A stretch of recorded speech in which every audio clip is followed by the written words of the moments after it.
everyone. Happy Tuesday. If you're listening to this after Tuesday, happy whatever day of the week it is. We are in the inbox today, which is when we answer questions that have been asked by folks like you who are looking at real estate here in Belize. Today, we are in question number 63. We have an incredible library of 62 other questions to listen to after this one if you're just learning about the real estate industry here or just catching up on what is going on. So this is a question that was asked by Russ, and he says, what does an inspection report entail?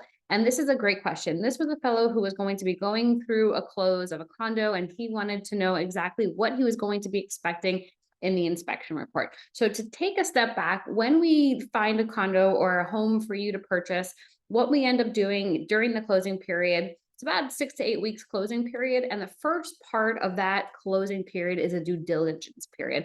And during that time, the closing company is checking to do a title check to make sure the title's clear. But what you're also doing, typically, if you want, highly recommended, is getting an inspection done. And you can opt to have one, opt not to have one. Highly recommend always getting one. But in the inspection, you are going to have a list of items that are good, some items that need to be repaired. Now, you would add this as a contingency in the offer to purchase. This is something that your real estate agent should be doing for you. That listed in your offer to purchase, there's going to be a contingency based on the inspection report. So typically you have an inspection report done within 15 days of that offer to purchase being completed. You get the inspection report, you review the inspection report, and you highlight what's important for you to have fixed prior to moving forward. If the seller agrees to those items, they'll fix it. Then the contingencies will be lifted and you'll move forward to the second part of the close, which is the document preparation. Now, in some cases, the seller is not willing to fix what you think is important. And at that point, because you're still in the due diligence period, you're able to get your 10% deposit back, that 10% that you typically put into escrow. You can get that deposit back and then cancel the purchase. Now, I do want to say that in Belize, inspections are a fairly new concept. I would say over the last 3 to 5 years is really when we started to see more people doing inspections. And that is because we actually have some qualified people here in the country who can actually do those inspections for you. Previously, I would say there just wasn't really a demand for it. There weren't really many people who were requesting it. And there also wasn't necessarily a good group of people that I would say are qualified to be doing that. We do have great qualified people now.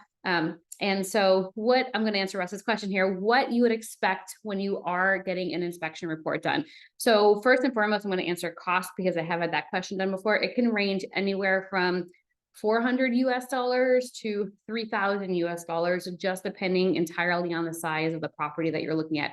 You can expect about $400 for a standard 1-bedroom condo. I'd say about 400 to 500 square feet can go up to about $3,000, which is what we saw for like an 8-bedroom villa. So it just varies across the board. And also, typically, if you want to get a re-inspection, that person who did the initial inspection for you, that initial inspector, will typically give you a discounted rate if you want to have the property re-inspected. Sometimes people have the property re-inspected. Sometimes they just have the seller's agent or the buyer's agent go back and take pictures if there are things that you can tell visually of what had to be fixed. But I do want to note that it varies, and I do highly recommend getting a re-inspection of the items that were supposed to be fixed just to double check. I mean, it's always good to get confirmation from the seller's agent or the listing agent that it has been done, but even better to get it reconfirmed by the inspector. All right, so what they're going to be looking at, one is they're going to be looking at the structure. They're going to be looking at the foundation. They're going to be looking at the walls. That segues into exterior. What does the exterior look like? Are there hairline cracks? Is it wood and the wood has mites in it, like termites in it? You'll find all of those in the reports. And typically there's a fellow that we work with who is originally from Canada. What I love about his reports is that he provides pictures of everything that he's looking at.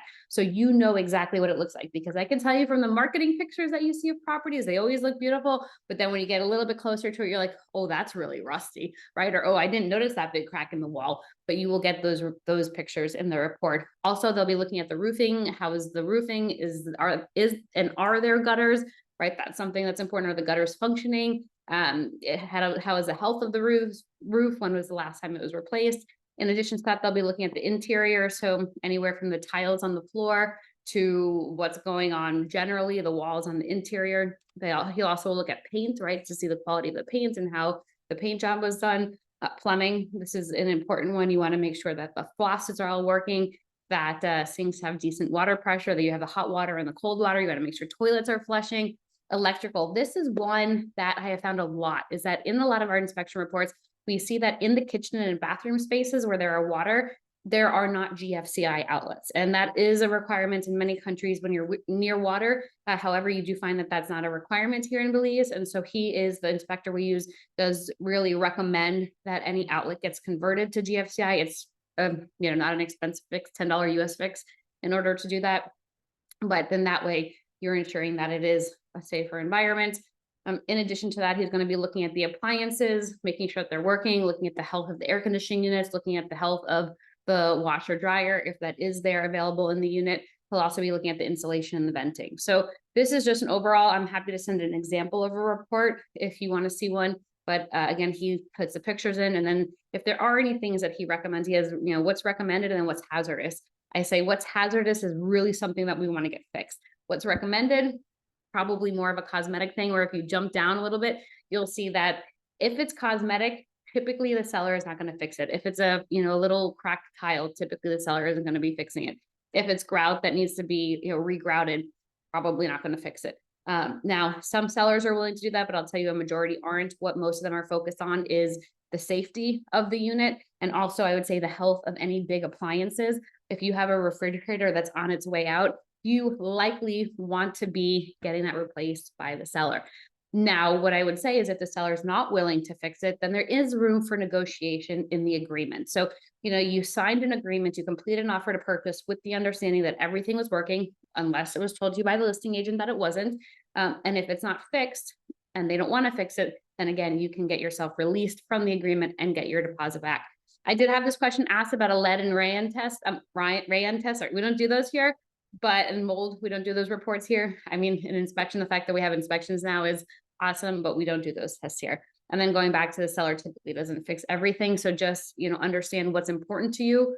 And then from there, you'll put that list together, send it to your real estate agent, and then they'll be working with the listing agent to get an agreement on what's really important.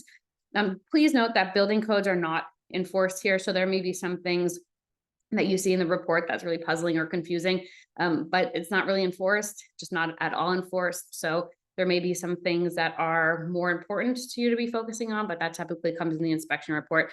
And then also some things that you maybe used to in your home country are not standard in Belize.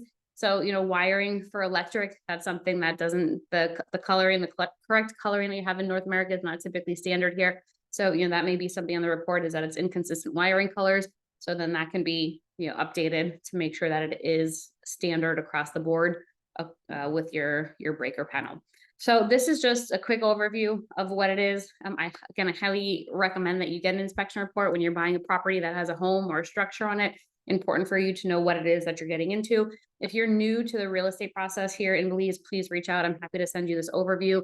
My name is Rachel Jensen. You can contact me at info@lunarealtybelize.com. We have an e-copy for you. I'm the broker owner of Luna Realty Belize. We have an incredible team of experts who are here to help you find that dream property, but we just want to make sure that you're educated as you go through this process. All right, folks, I look forward to hearing from you and hopefully seeing you here in Belize. Bye, everyone.